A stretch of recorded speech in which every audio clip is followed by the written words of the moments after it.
Muchas gracias, Derek. Y seguimos con Alberto. Pues seguimos. Bueno, no sé si seguimos. Yo me he descolocado. Me he descolocado porque yo, que me había quedado con el título, con lo del IAPT, pues pensaba discutir algunas cosas acerca del IAPT, la aparición de la terapia cognitivo-conductual, la interpretación que subyace allí de lo que son los trastornos mentales y las intervenciones psicoterapéuticas. Y estaba escuchando a Derek y he pensado que voy a hacer otra cosa, así que me vais a perdonar eh, el desorden. Derek nos hablaba de algo que sucedía en un pueblo de Gales en 1966, para contrastarlo con algo que sucede bastantes años después y que refleja algo, una concepción diferente, ¿no?, sobre el sufrimiento que tienen las personas que viven una catástrofe. Yo en 1966 tenía 11 años y, claro, había transcurrido buena parte de mi infancia y en buena parte de mi infancia, en fin, las máquinas más sofisticadas que había en mi casa eran la Turmix y la aspiradora. Y yo recuerdo a mi padre, durante estos 11 primeros años, con las piezas de la Turmix y la aspiradora desparramadas por el suelo del comedor, con un destornillador, tensando poleas, engrasando engranajes, apretando tornillos y haciendo este tipo de cosas que nos permitían recuperar esto tan importante que eran para nosotros la Turmix y la aspiradora. Mi padre murió en el año 2012. El último gadget por el que tuvo interés era un iPad. Claro, yo no me imagino a mi padre con el iPad desmontado, ¿no?, apretando. ¿Qué ha pasado entre...? Porque mi padre era el mismo, él era muy curioso, además era informático, o sea que... Pero no, eso no se puede hacer. Algo ha cambiado entre los años 60 y el principio del siglo XXI, y algo ha cambiado nuestra relación con los objetos. Claro, cuando se estropeaba la aspiradora, se estropeaba una herramienta que tenía mi familia para hacer una cosa. Y esto provocaba que alguien en mi familia tuviera que hacer una actividad sobre la herramienta. Cuando se estropea el iPad, tienes que ir a la casa Apple. Es decir, tienes que reconocer el iPad como una mercancía y llevarla a un sitio donde un experto se hace cargo de arreglarte el iPad porque necesitas el iPad. Bueno, la diferencia es que uno tenía una relación con los objetos, podía actuar sobre ellos y la relación está mediada por un experto. Allí ha pasado algo que tendrá que ver con algo, digo yo, ¿no? Es decir, pero no me preocupan solo los procedimientos últimos, me preocupan el cómo se hace. Y entonces estaba escuchando a Derek que me ha venido a la cabeza un libro que a mí me gusta mucho, que se llama El Capital, que lo escribió un señor que se llamaba Carlos Marx, y que tiene un capítulo al final del primer tomo que cuenta una historia edificante de un señor que se llamaba Mr. Peel. Mr. Peel vivía en Inglaterra y pensaba que la civilización era un buen invento. La civilización, o sea, el capitalismo, pero bueno, él la llamaba la civilización. Era una idea estupenda porque permitía que los hombres fueran felices, produjeran muchas cosas, se hicieran Lo único que pasa es que había salido en un sitio en el que hacía muy mal tiempo, que era Inglaterra. Entonces, claro, era mucho mejor idea coger la civilización y llevársela a un sitio donde hiciera mejor tiempo.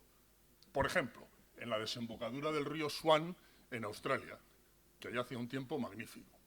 Entonces, Mr. Peel cogió todas las cosas que hacían falta para tener una industria como la que había en Manchester, las embarcó en un barco y se las llevó a la desembocadura del río Swan. Y metió allí máquinas, de todo. Metió máquinas, sillas para la oficina, máquina de escribir, se llevó obreros cualificados, porque todo esto hacía falta para poner en marcha la industria. El tío llegó allá a la orilla del río Swan, claro, desembarcaron los obreros y ya nadie volvió a desembarcar las máquinas. Los unos se quedaron por ahí comiendo cocos, los otros esclavizaron a los nativos. Nadie tenía ningún interés en montar aquello, ¿no? Entonces, Mr. Peel pensó, me he dejado algo en Inglaterra. Cogió el barco, volvió a Inglaterra, embarcó un batallón de fusileros, llegó al sitio donde, a la desembocadura del río Swan, quemó las plantaciones y entonces inmediatamente toda aquella gente que estaba comiendo cocos pasó a tener interés en trabajar en sus... desembarcaron las máquinas, montaron la industria y aquello funcionó. ¿Qué se había dejado? ¿Qué es lo que sucedía antes de que aparecieran los fusileros?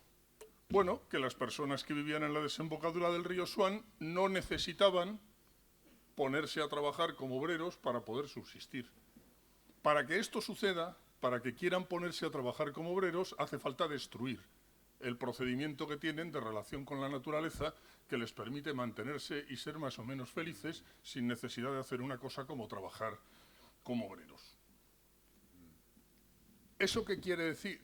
Claro, lo que sucede probablemente es que desde que sucedía lo de Gales, yo tenía 11 años y mi padre arreglaba la aspiradora y cuando mi padre se muere con su iPad estropeado, ha pasado algo que nos ha destruido los procedimientos que tenemos para relacionarnos con algo, con lo cual ahora tenemos que relacionarnos a través de expertos. Hombre, ese algo puede ser que tenga algo que ver con el manejo de los sentimientos, del malestar, de todo este tipo de historias. Entonces, hombre, yo creo que allí se nos plantean dos preguntas, ¿no? Una es, claro, ¿qué es lo que ha pasado? Otra es, claro, ¿qué responsabilidad tenemos nosotros en lo que ha pasado? Y esta me parece importante. Pero sobre todo, hay otra que me parece que es la que tendría que importarnos como profesionales, en fin, más o menos comprometidos con esto. Esto no es un congreso de la SEP, es un congreso de la Asociación Madrileña de Salud Mental. Y yo quiero pensar que las personas que están aquí tienen una visión que hace que lo que nos preocupe no es solo qué ha pasado y qué culpa tenemos en esto para poder lacerarnos, sino qué podemos hacer. Esta es, ¿qué podemos hacer en esta situación? Porque claro, si en este momento lo que hacemos es cerrar la casa Apple, que decir, esto de reparaciones, que decir, con esto no estamos ayudando a mi padre a arreglar su iPad. No sé si me explico. Es decir, claro, lo que estamos es en una situación en la que la expropiación brutal que hace que no podamos apañárnoslas ni con nuestros sentimientos sin recurrir a un experto, se ha producido. La historia es que hacemos ahora. Yo coincidí en un congreso como este en Colombia con un psiquiatra brasileño que me hizo pensar mucho. Este psiquiatra se llama Adalberto Barreto y él ha desarrollado una cosa que llama terapia comunitaria.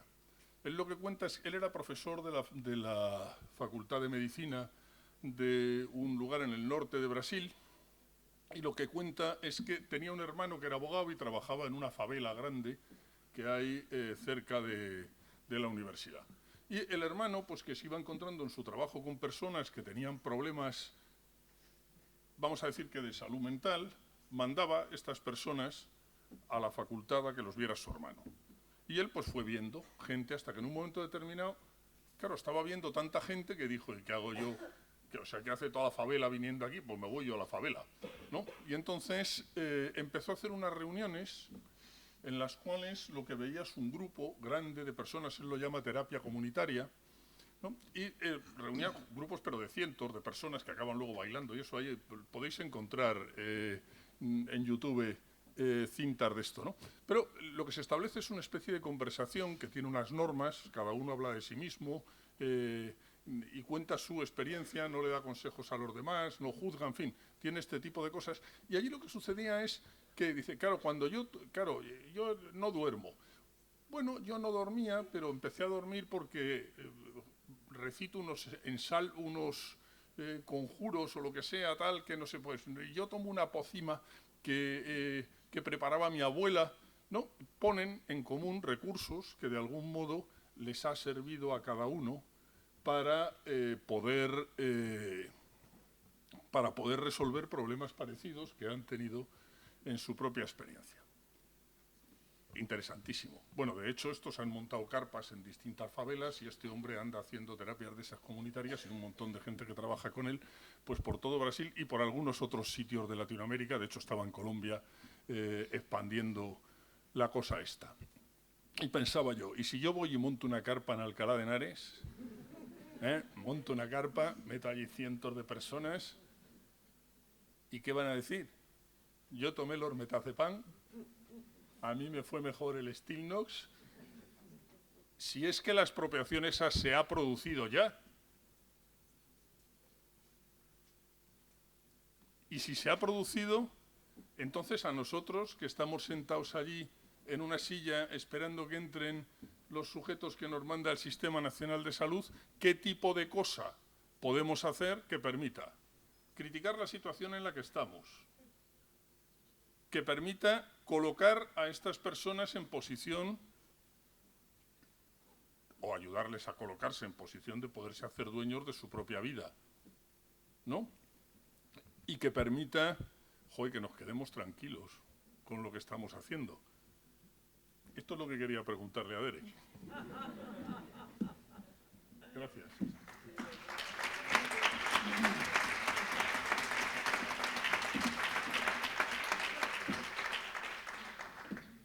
Pues gracias, Alberto. Yo seguro que el próximo dispositivo que se abre en Alcalá es esa carpa, ¿no? Seguro. Creo que no. Pues, Javier. Hola. Buenos días. Lo primero que quería era agradeceros vuestra presencia y agradecer a la Junta de la Madrileña y en concreto a Iván de la Mata el que me haya invitado a estar aquí. Para mí es una cosa muy grata el poder estar aquí con vosotros y desde luego con Derek y con Alberto. La verdad es que he de decir que a Alberto me ha pisado inconscientemente, por supuesto, parte de lo que yo quería plantear, ¿no? Porque sí que he estado un poco en la idea de que el planteamiento que hace Derek me parece fantástico, me parece que su análisis, su descripción de la situación es excelente. Y me parece también que es excelente el recorrido que hace, ¿no? De cómo hemos llegado hasta aquí. Y efectivamente lo que a mí me quedaba dando vueltas es, bueno, ¿y qué podemos hacer ahora, ¿no? ¿Qué podemos hacer nosotros? ¿Qué podemos hacer los clínicos que trabajamos en consultas que están en dispositivos de salud mental, ¿no? Más allá de abandonar estas consultas y montar la revolución. La cuestión es, bueno, si nos quedamos en nuestras consultas, ¿qué podemos hacer? Yo me acuerdo cuando me invitó Iván a estar en esta mesa, yo le advertía que tenía la impresión de haber hecho un recorrido que no sé si me posicionaba un poco...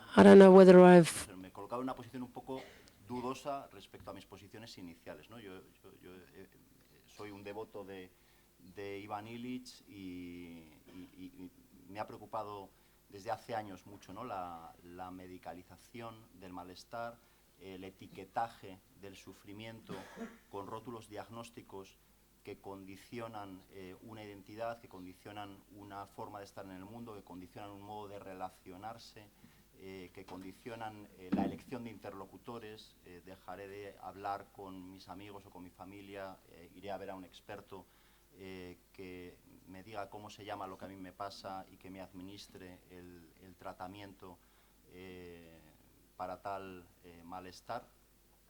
A mí me ha preocupado mucho esto, pero poco a poco me ha ido preocupando más qué es lo que nosotros podemos hacer, ¿no? los clínicos. Seguro que recordáis, hubo hace años, cuando yo me empecé a interesar por estos temas, un artículo que se editó en el British British Medical Journal, which was written in the British titulaba, Medical Too Much Journal. Medicine. Y yo tengo la impresión de haber hecho un recorrido. And I have a impression that I've done this sort of. Bueno, estoy dispuesto a recibir todo tipo de improperios que me lleva al lugar de preguntarme si I've asked ahora myself. mismo en too less psychology.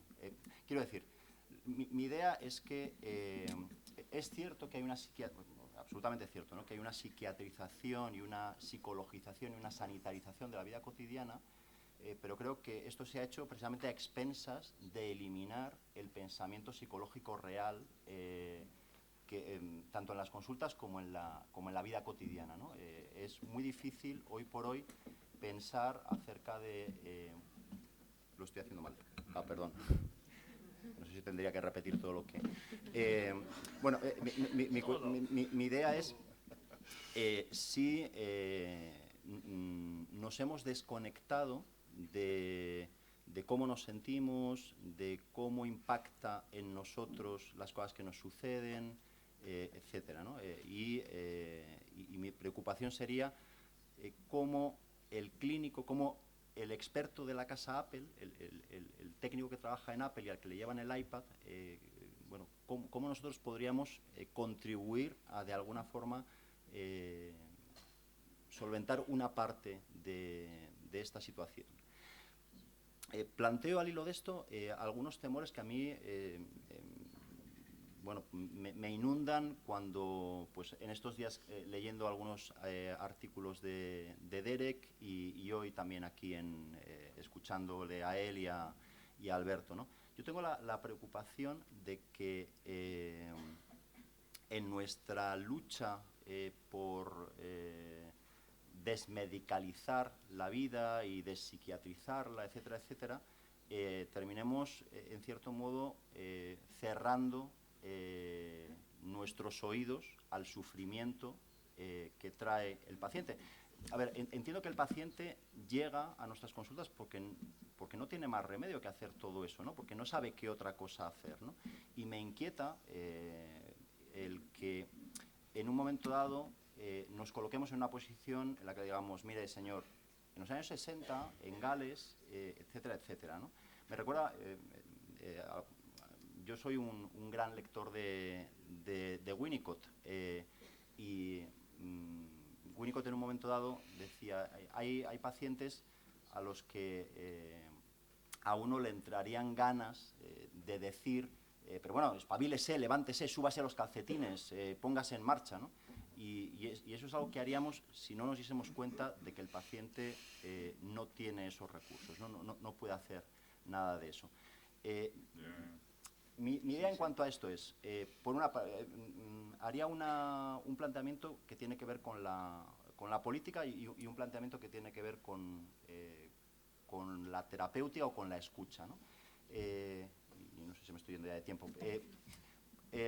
Lo que tiene que ver con la política, yo creo que una consecuencia de lo que planteaba Alberto es que los niños que llegan al mundo y que se encuentran ante un mundo demasiado grande y demasiado desbordante, entiendo que tanto la palabra trauma como la palabra estrés solo es comprensible si uno piensa en que algo no es traumatizante por sí o algo no es estresante por sí, sino que algo es traumatizante o estresante en relación conmigo o en relación con el sujeto que sufre eso. El niño que llega a un mundo súper desbordante, que se encuentra con una propia biología desbordante, etcétera, etcétera, necesita de un otro que le ayude a irse manejando con ese mundo, ¿no? Que le vaya identificando sus emociones, que le vaya poniendo palabras a todo eso, etcétera, etcétera, ¿no? Chesterton decía que esto era una madre libre y una madre disponible, y que si eso no existía, porque esa madre no era libre ni disponible, sino que tenía que estar en las fábricas en Manchester, deberíamos de coger el pelo rojo de las chicuelas de la calle que habían sido desatendidas por estas madres y con ese pelo rojo prender fuego a la civilización, ¿no? Porque nos hemos quedado sin madres, vale decir madres, alguien que haga esa función de presentación del mundo, alguien que nos permita ir creciendo, manejándonos con nuestros propios sentimientos, con nuestras propias emociones, manejando la adversidad, etcétera, etcétera, ¿no? Yo creo que eso ya ha sido expropiado en gran medida y la consecuencia es que tenemos muchos pacientes que viven en sociedades que carecen, en general, de una escucha mentalizante. Gente que habla de sus malestares o de lo que sea y que no recibe un vaya y cómo te sentiste y no sé, ¿no? Si yo me pusiese en tu lugar me resultaría duro eso, sino que dicen, deberías ir al psicólogo, ¿no? Esto que te sucede no sé, ¿no? ¿Por qué no vas a salud mental, ¿no? Bueno, la cuestión es que nosotros nos encontramos con esta gente que llegó a salud mental porque nadie se paró a tratar de escuchar y de entender. El riesgo, desde mi punto de vista, es que nosotros, los que trabajamos en salud mental, está Javier Sanz aquí, que muchas veces hablamos de cómo nos debatimos, la gente que trabajamos en salud mental, entre el brutalismo de espabilese, esto no es traumático, esto es la vida cotidiana, y el buenismo ingenuo de, mire, hay una terapia súper estandarizada que ha demostrado su eficacia, son 16 sesiones y efectivamente esta terapia va como sigue. Yo le voy a decir cuál es su problema, yo le voy a decir lo que usted siente, yo le voy a decir por qué siente lo que siente y yo le voy a decir lo que usted tiene que sentir, ¿no? Y esto, inunda también, o le voy a administrar una medicación, ¿no? Para, mi idea sería el poder tener recursos. O sea, entiendo que no le puedes plantear al paciente que haga cosas que no puede hacer, ¿no? Y entiendo que tampoco le podemos plantear a los clínicos, yo veo aquí a muchísima gente joven, muchos residentes, tampoco le podemos plantear a los clínicos que hagan cosas sin tener una alternativa, ¿no? No diagnostiques, no mediques, no plantees terapias de 16 sesiones. Bueno, vale, entonces, ¿qué hago, no? Mi idea sería poder recuperar una idea que yo creo que viene de largo, al menos desde Freud, ese gran terapeuta breve que creó un sistema de psicoterapia escuchando a sus pacientes, o más bien dejándose ser callado por sus pacientes, y que hoy por hoy, en Londres, por ejemplo, defiende mucho gente como la gente del Anna Freud Center, ¿no? Que lo que plantea es que la postura terapéutica es la postura del no saber, ¿no? Me gustaría, más allá de etiquetas, más allá de diagnóstico, me gustaría poner mi mente al servicio de entender la suya, ¿no? Y creo que eso es parte de lo que se hacía en esas carpas, ¿no? Y parte de lo que creo que nosotros podríamos hacer, ¿no? Y entiendo que para mucha gente, para muchos residentes, por ejemplo, que ayer tenía una discusión con ellos en mi hospital, eso es como un salto al vacío, ¿no? O sea, ¿cómo me coloco yo en esa postura de no saber y de querer entender lo que le pasa al otro? O sea, cómo ha incidido lo que le sucede en función de su biografía, en función de sus relaciones, en función del modo de relacionarse que tiene metido en la cabeza, etcétera, etcétera. Esto es una cosa complicada, ¿no? Pero yo tengo la impresión de que por ahí irían las cosas, pero en cualquier caso pues me gustaría también conocer la opinión de Derek y de Alberto. Gracias.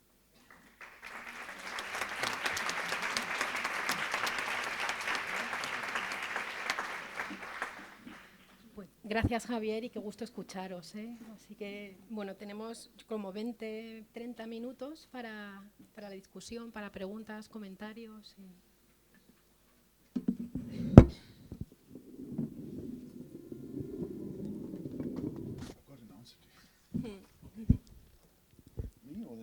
Bien. Usted. A ver, Just very briefly. muy brevemente.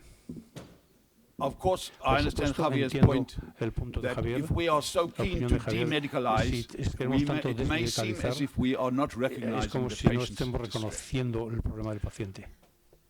The question is, La pregunta I feel es, it's que el ciudadano en mí, de algún modo, reconoce el distrés tanto como el profesional. Pero, en cualquier caso, sería un reconocimiento gracioso si la forma en que reconozco el distrés en alguien es invocar rutinariamente el concepto de la patología mental, como es muy poco británico, yo creo. Al mismo tiempo, como ha dicho Alberto, la gente vendrá a nosotros. ¿Y qué les podemos dar? ¿Qué les podemos dar? ¿Qué tenemos que hacer? Yo diría que todo lo que puedo decir de esto es, yo soy igual que ustedes, tengo que hacer esto todos los días. Supongo que traería el peso de la psiquiatría lo más ligeramente posible a la sala. Trataría de pensar mucho en qué medicación debo usar, si es que debo usarla. ¿Debo prescribir un antidepresivo? Lo haría mucho menos que otros y lo daría por un mes, y si no funciona en un mes lo detendría. No nada de darlo 9 meses o tratar otro. Si uno no funciona, olvídalo. Eso es un punto importante. Tendría mucho cuidado en no exagerar en lo que podemos hacer para cambiar las fuerzas de nuestra vida, sea con medicación o bien con cambiar el curso de la vida de la gente. El paciente trae cosas que pueden ser de su entorno, pero también cosas que están en su interior, que forman parte de su constitución.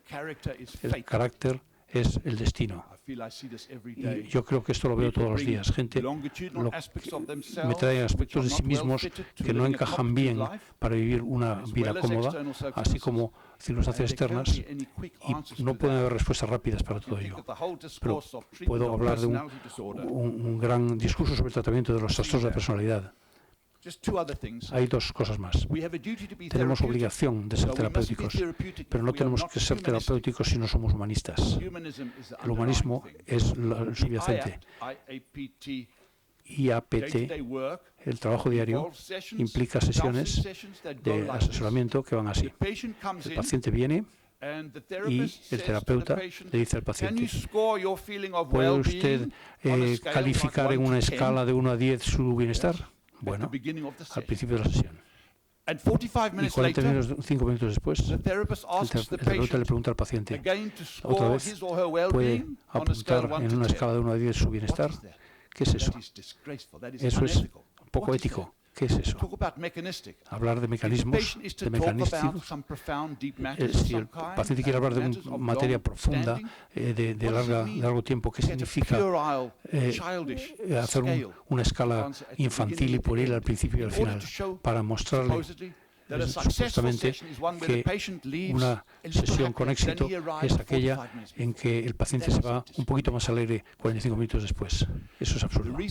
La razón, para terminar, son 2 cosas. La razón que he dado el ejemplo de Camboya es donde para esos agricultor el analgésico era la vaca.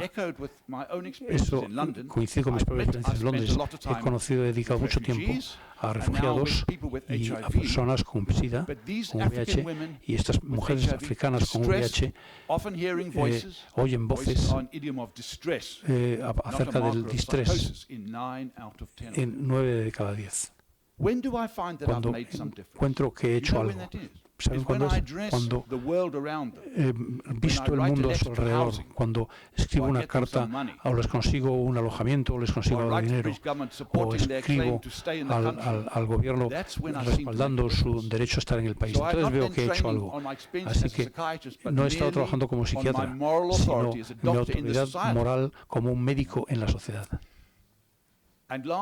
Y por último, tenemos un trabajo como testigos. Vemos en nuestra clínica algunos de los efectos secundarios de las filosofías políticas y económicas, y tenemos la obligación, creo, de hacer contar nuestro testimonio. Decir que nosotros hablamos como profesionales, tratando de abordar los cambios económicos y políticos que de algún modo han contribuido a lo que vemos en la clínica, y ese papel hemos fracasado en buena medida, pero al mismo tiempo tenemos que recibir a los pacientes.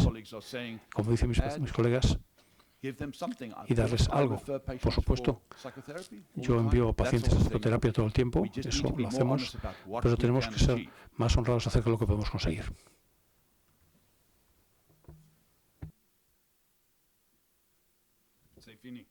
He terminado.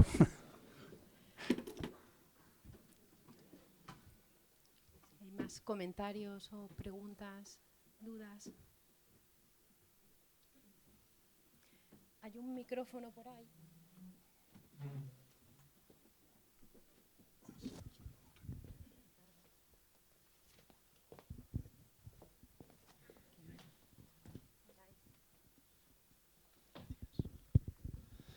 Bueno, buenos días. Muchas gracias a los que nos habéis traído, ¿no?, esto para debatir. Me gustaría comentar dos cosas. Una, porque tiene que ver con la última jornada que fui de la Asociación Catalana de Salud Mental, que creo que Alberto Lasa, que hablar después, también estuvo allí. Y pensaba un poco, porque has traído el tema de las escalas también, ¿no?, el tema de la deshumanización del contacto, y pensaba en cómo allí se introdujo un tema político que está muy candente ahora, que tiene que ver con pasar escalas, con los procesos crónicos, ¿no? Bueno, cambios burocráticos, desde mi punto de vista, que me enlazan con el aspecto social y político que ha traído Derek. Y claro, yo pensaba que están saliendo un montón de cosas que podemos hacer, ¿no? Y yo creo que una de las fundamentales tiene que ver con pasar de un discurso psicológico a un discurso político. Y yo creo que eso es una cosa que podemos denunciar, que podemos criticar y que podemos, al menos, que se pueda visibilizar que lo que nos pasa a las personas tiene que ver con cómo está el mundo, cómo nos relacionamos y cómo están las estructuras políticas, y que muy poco tiene que ver con la biología e incluso, diría yo, siendo un poco exagerado, con la psicología.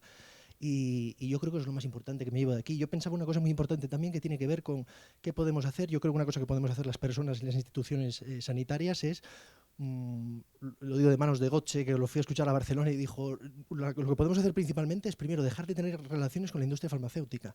Pensaba que eso es un tema muy importante y que además yo agradezco a la madrileña que tire por ese camino de independencia, y creo que eso sí que yo diría que todas las instituciones que se puedan sumar a eso, yo creo que es una cosa muy importante de caras al cambio.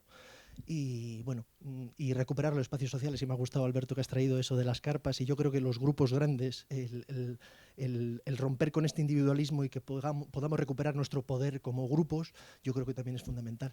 Y en ese sentido, juntarnos y conectar y poder hablar y compartir, yo creo que es fundamental. Muchas gracias.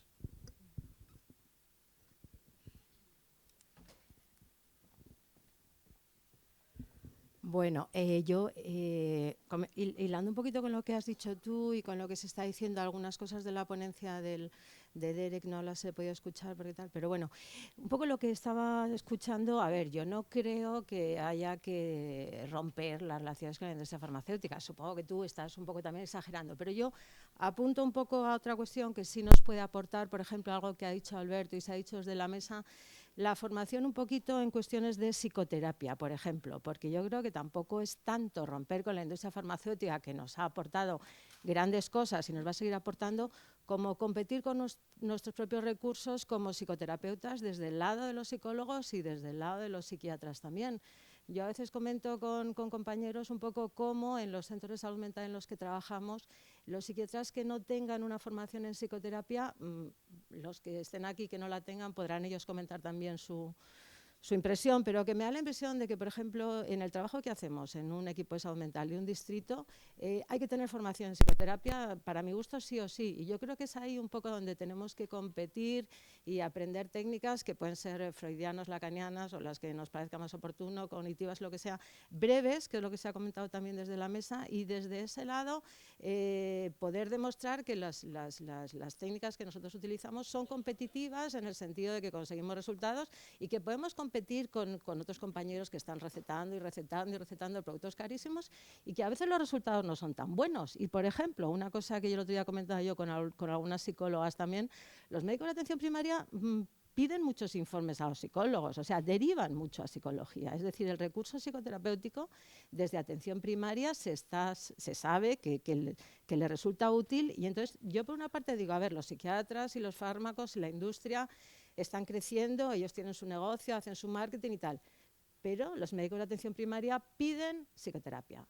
Y de hecho, en los últimos días estábamos viendo la lista de espera, por ejemplo, en nuestro distrito, Matardi Calvaro, en psicología es mucho más alta que la lista de espera en psiquiatría. Es decir, hay una gran demanda de psicoterapia. Entonces yo creo que desde ahí podemos un poco plantearnos lo que digo, ¿no? La formación en psicoterapia breve y poder competir desde ahí y demostrar que lo que hacemos como psicoterapeutas puede ser útil, no es excesivamente caro y no tiene por qué ser excesivamente largo. Y luego tirar un poquito de los recursos farmacológicos convencionales o no convencionales o las cosas que vayan saliendo que nos parezcan interesantes, ¿no? Porque vamos a renunciar a eso. Desde la mesa quieren responder alguna cosa. Vale. Y ya no. Ahora. Quería hacer un comentario al hilo de lo que tú planteas, que además es algo que también estaba reflexionando durante la presentación de Derek, otra de mis inquietudes. Yo estoy muy acostumbrado a recibir pacientes que llegan con un rótulo diagnóstico que muchas veces drena absolutamente todo, absorbe todo el malestar. En concreto, bueno, yo veo muchos pacientes con trastornos somáticos funcionales y, bueno, un ejemplo muy frecuente es, bueno, me sucede lo que me sucede porque yo tengo fibromialgia, que es, bueno, un ejemplo claro de cómo una etiqueta determina una identidad, una narrativa, etcétera, etcétera.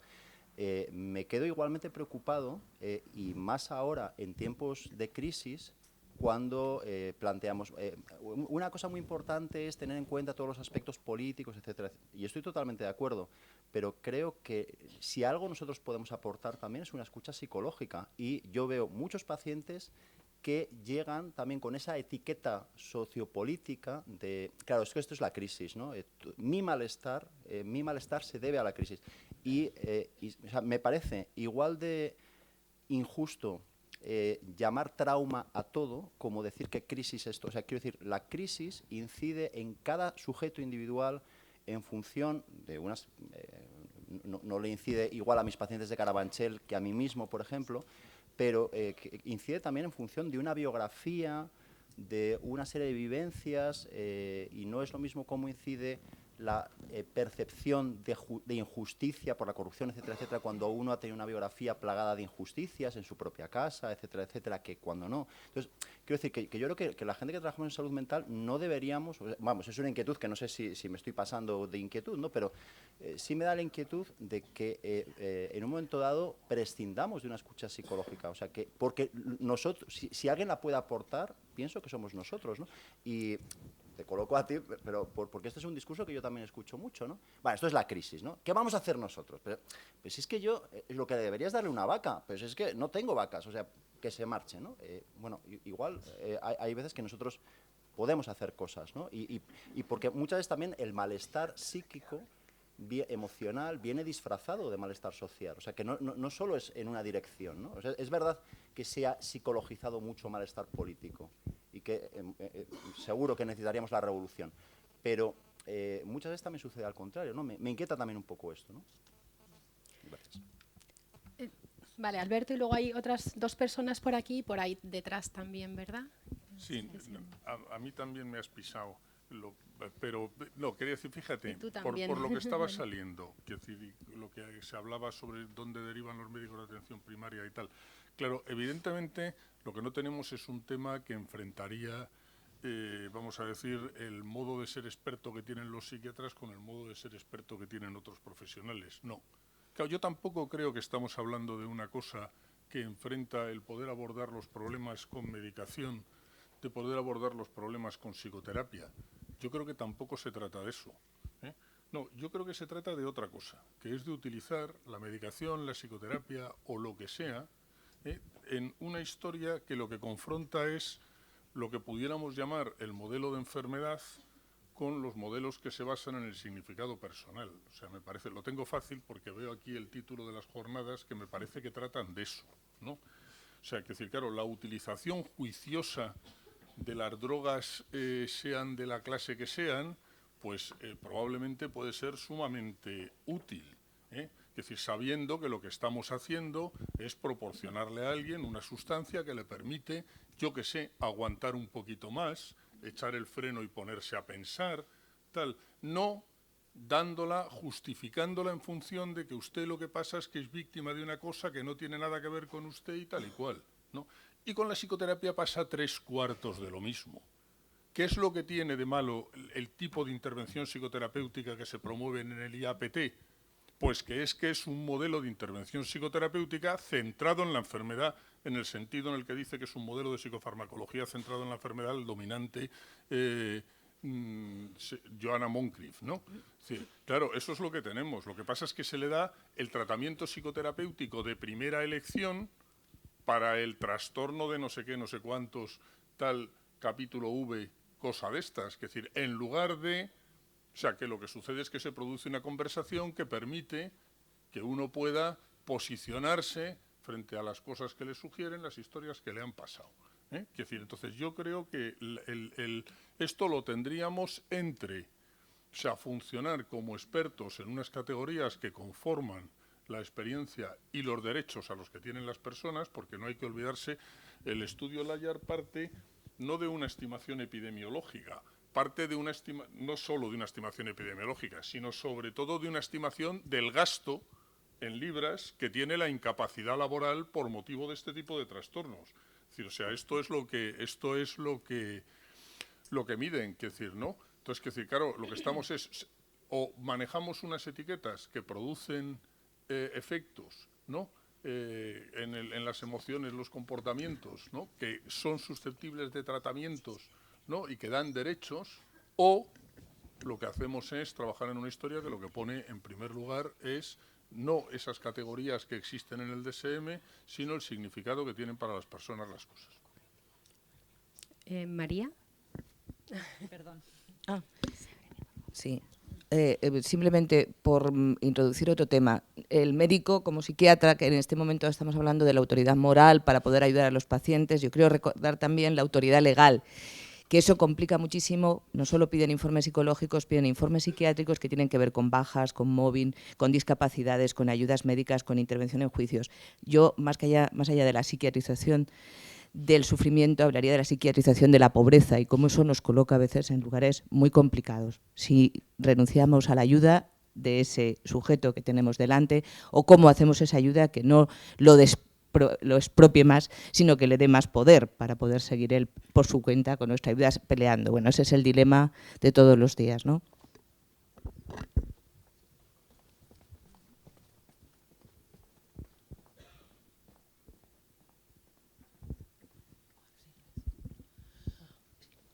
Hola, aquí Olga Runciman, pero me voy a preguntarlo en inglés. I want to first say thank you very much. It was a very, very interesting talk. What I'm kind of curious about is that we talk about mental health as an illness, as an actual sort of like diabetes and things like that. But one of the problems is there is no evidence for its existence. In other words, it is a modern day religion, as you were talking about or mentioning. And one of those problems is that anybody can say, I am ill, or anybody can say, reject it as well. And what we have, therefore, is a problem, because on the one hand, you have a huge group with a lot of money, the pharmaceutical industry, who is having a tremendous interest in that there is this illness. And then we have our society, the neoliberalistic society. And I'm thinking, I don't know if you have suggestions or ideas, or been thinking, how do we introduce the community back into it? We're certainly trying to do that in the Hearing Voices, and in the Hearing Voices movement. I'm chair of the Danish Hearing Voices movement. It's kind of an uphill struggle. Lo siento, espero que la traducción fue bastante bien, pero gracias. Gracias. Estaba por aquí Marifé, que hacía algún...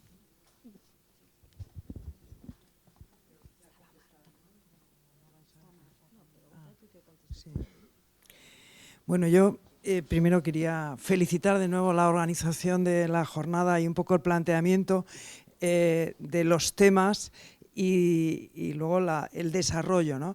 Que a mí al menos una cosa que sí me hacen es pensar y cuestionarme lo que se está tratando, y que aquí creo que se cuestionan muchos elementos. No siempre creo que los planteamientos a veces reflejan lo que pueda pensar yo sobre esa situación, pero sí creo que hace, bueno, pues el tener una posición activa, que yo creo que es una de las cuestiones importantes. Porque en el planteamiento de Derek hay más, aparte de la no medicalización del malestar, está también un concepto de la patología, de lo patológico, que en realidad no es el concepto. Él ha puesto una primera transparencia que hablaba de mental health problems. Problems no es patología, es problema. Una cosa es problema y otra cosa es patología.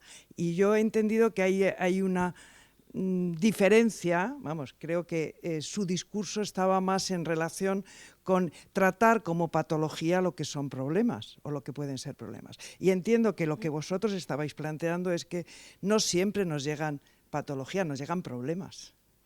Entonces, eso tiene que ver también con los discursos de las disciplinas y en realidad con el modelo de entender a la persona y la persona en la relación con la sociedad. Yo creo que no, o sea, que la situación, el entendimiento es más complejo que decir es más político, más psicológico, más biológico. No, es que es la interacción, es el conjunto de todo eso. Y probablemente porque tenemos ese concepto, o hemos tenido o hemos compartido ese concepto, es por lo que ahora en ese, digamos, en ese proceso de interacción se produce un deslizamiento de pasar problemas o de presentar problemas que se mueven más en el ámbito relacional, comunitario, social, al ámbito de lo personal psicológico. Hay una traducción.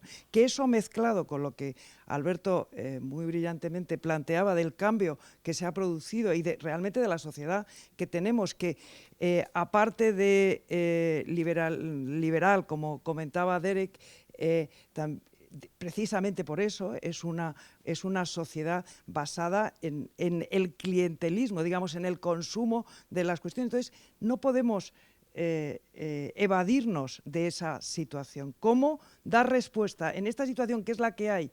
Efectivamente podemos hacer la revolución, creo que eso es otra cuestión, a lo mejor también desde aquí podemos contribuir, pero ahora mismo en el aquí y el ahora tenemos que dar una respuesta. Yo, aparte de la pregunta que le hacía Alberto a Derek, se la haría a Alberto. ¿Tú qué harías? Bueno, yo ya lo estoy haciendo. No, quiero decir, hombre, yo creo, sí, o sea, yo creo que hay...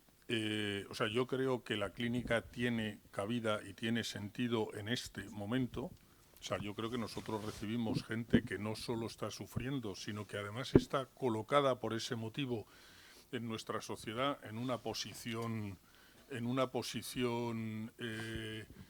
difícil y en una posición que tiene una serie de implicaciones que se configuran alrededor del rol de enfermo, ¿no? Y yo creo que nosotros con estas personas tenemos cosas que hacer. Y tenemos cosas que hacer que son del orden de lo que estamos haciendo en nuestro trabajo en la clínica. O sea, yo en mi trabajo en la clínica hago lo que decía anteriormente. O sea, claro, hombre, procuro ver personas y desde allí intentar entender qué es lo que hace que esa persona esté en esa situación, en lugar de ver qué enfermedad es la que se ha apoderado de esa persona.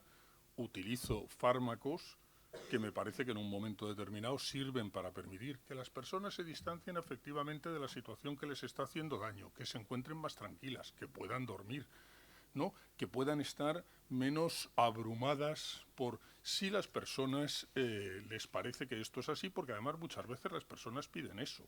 Es decir, unas veces me las piden a mí y otras a un camarero, le piden alcohol. Tampoco creo que la historia se puede hacer daño con las dos cosas, ¿no? Es decir, pues esta es una historia y la otra es, pues procuro trabajar con las personas para intentar colocarlas en posición de poder generar historias acerca de qué es lo que les ha afectado, y esto es lo que llamo hacer psicoterapia y lo que procuro enseñarle a las personas a las que intento enseñarles a hacer psicoterapia, ¿no? Es decir, desde una postura que es la que estaba diciendo Javier, que es la postura de yo puedo trabajar con alguien para facilitar eso porque yo no tengo ni idea de lo que le pasa a la persona.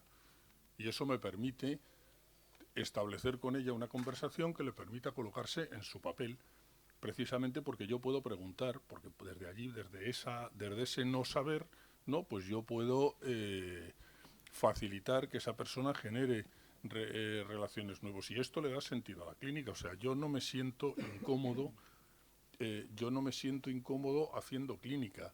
Es decir, y desde luego no considero que lo que tenga que hacer es llamar a mis pacientes a acompañarme a hacer acción política, o sea, que no lo hago cuando estoy funcionando como profesional, lo puedo hacer como ciudadano. O sea, creo que son dos historias distintas y yo, vamos, me encuentro cómodo en eso. Creo que además hay un trabajo que nos toca sí o sí hacer, porque me parece que los procedimientos a los que se podrían recurrir alternativamente están devastados y están destruidos en nuestra sociedad. Es como uno no puede no elegir no ser asalariado.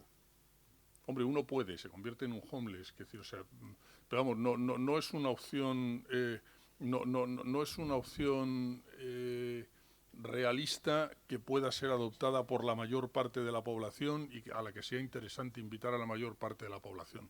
Uno tampoco puede prescindir de este tipo de este tipo de ayuda, y entonces pues yo creo que eso permite hacer honradamente, incluso con ilusión, pues este tipo de trabajo. No sé si te he contestado.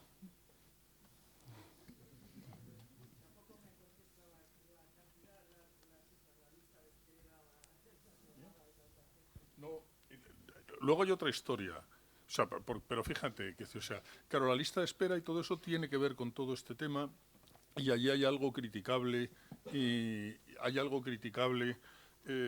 porque de algún modo además hemos contribuido a que se genere una demanda inmensa que ha servido para lanzar un mercado y convertir a la industria farmacéutica en el primer esto. Claro, la solución de eso no es hacer como a los griegos les han resuelto este problema, cerrándoles las consultas. No, es que tampoco es eso, ¿no? Bueno, sí. Just a quick point. Let me ask you a question. Quiero hacerles una There pregunta. have been meta-analyses done of good outcomes de buenos resultados de brief counseling, el asesoramiento breve, la terapia breve con pocas sesiones hasta el psicoanálisis, 5 días por semana a largo plazo, todo el espectro, desde la terapia breve hasta el psicoanálisis a largo plazo. Y hay un factor que surge que predice un buen resultado, juzgado por el paciente. ¿Y qué es ese factor? ¿Cuál es ese factor? ¿Cómo no? That's right. Es correcto. That's right. Es So, cierto. the therapist, El terapeuta, el psicólogo, el asesor, por supuesto, tiene autoridad. Y esa relación, el buen factor que predece, no es mecanístico.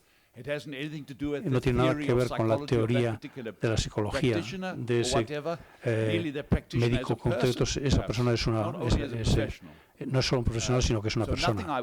Así que nada de lo que yo he dicho sugeriría que el terapeuta, de algún modo, está haciendo cosas inútiles, que tienen influencia y poder. Tenemos que ir terminando ya la mesa. Había alguien que quería hablar por aquí, que no veo. Yo. Es Marta. Vale. Bueno, yo quería daros las gracias a los tres por las ponencias y el debate. Y quería añadir una cosa, ¿no? También me la ha pisado Alberto un poco en la última intervención, que parece que es la línea. Yo estoy trabajando ahora en un centro de salud mental y el otro día vino un estudiante conmigo a pasar la consulta. Y yo lo primero que le dije es que la consulta de psiquiatría es un lugar de acción política.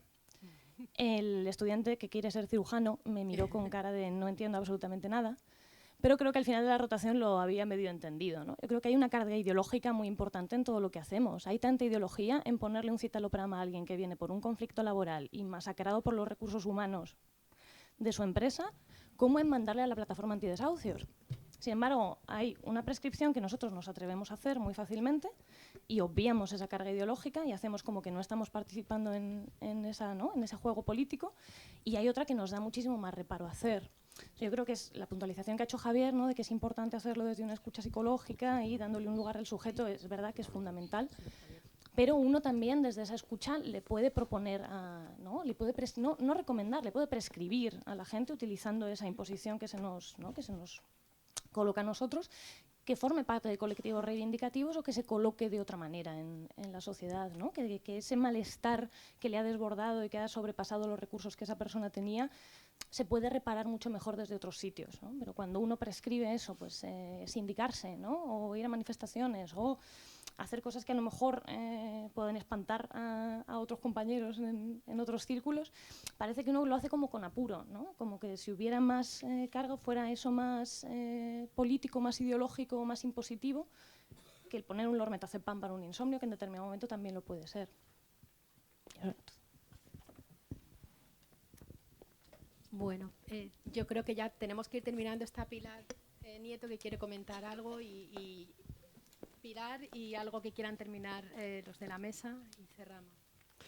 Hola, buenos días a todos. No me he podido privar de pedir la palabra al escucharos a todos, ¿no? Estamos, yo creo que tomando el núcleo duro de nuestro ejercicio profesional, cómo nos colocamos ante las personas que acuden a intentar solicitar una ayuda, y hemos planteado cómo nos colocamos nosotros, qué les decimos a ellos. Pero yo, justo con la intervención de Marta, ha sido el detonante de voy a plantear algo. Y yo lo que quería plantear es también cómo nos colocamos nosotros ante los coordinadores de servicios, cómo se colocan los coordinadores ante los jefes de las unidades docentes. Es decir, que también ahí hay una labor importante de reflexión, ¿no? ¿Cuánto hace la postura de la coordinación de cómo se entiende, cómo se ha entendido hasta ahora nuestros servicios de salud mental o las unidades de hospitalización? ¿Y cuánto por la presión del momento, por la presión social, por la presión política, eso está cambiando de tal forma que quizá nos estemos separando del discurso teórico de lo que nos gustaría con la práctica? Y yo no sé cuánto de eso también tenemos que revisarlo, tanto desde la gente que trabaja en los dispositivos, en los puestos de base, digamos, como de la gente que está en puestos de coordinación, ¿no? Gracias. Muchas gracias. No sé si desde la mesa queréis comentar algo más. Derek, Alberto, Javier. Pues muchísimas gracias. Sí. Mira. Ya que estábamos con el cirujano, ¿no? Y con lo que decía ahora mismo, es que hay una cosa que me acuerdo que pasaba la primera vez que escuchaba a Derek Summerfield, que lo que venía, que claro, la lectura que hacía alguien de lo que contaba Derek en el Escorial hace un montón de años, era que claro, tú no puedes considerar que el trastorno de estrés postraumático es como la esquizofrenia. Hoy tengo espíritu muy libre. Bueno, sí, ¿no? Es decir, a lo mejor la esquizofrenia es como el trastorno de estrés postraumático, ¿no? Quiero decir que a lo mejor lo que necesitamos es, pues, pensar que lo que sucede es que la etiqueta esquizofrenia nos impide ver aspectos de significado que son más obvios en el trastorno de estrés postraumático. Y esto me vale por el cirujano, porque es que, claro, aquí de lo que estamos hablando es de la medicalización de la vida cotidiana, pero la medicación de la vida cotidiana no viene solo por la psiquiatrización o la psicologización, sino que viene por el papel que están jugando las enfermedades. Aquí hemos tenido la aparición del trastorno por déficit de atención y hiperactividad, pero también la de la obesidad mórbida, y en este momento está tomando antihipertensivos y no sé qué tal y tal, media humanidad. Es decir, que tampoco es verdad que tenemos una especie de línea de corte que nos convierte en especiales, y en cambio los dermatólogos están hablando de cosas serias. No. ¿Qué se considera enfermedad? Es una decisión política, que consiste en que una colección de expertos que están designados para eso por la sociedad deciden que la obesidad, la no sé cuántos y tal, son una condición que le da a las personas derecho a adoptar el rol de enfermo y tener beneficios sociales y tratamiento. Es decir, esta es la historia, y eso hay que saberlo. Es decir, sabido esto, pues hombre, cuando uno tiene una apendicitis es conveniente quitarle el apéndice, ¿no? Sí, en general con lo del apéndice está claro. Gracias.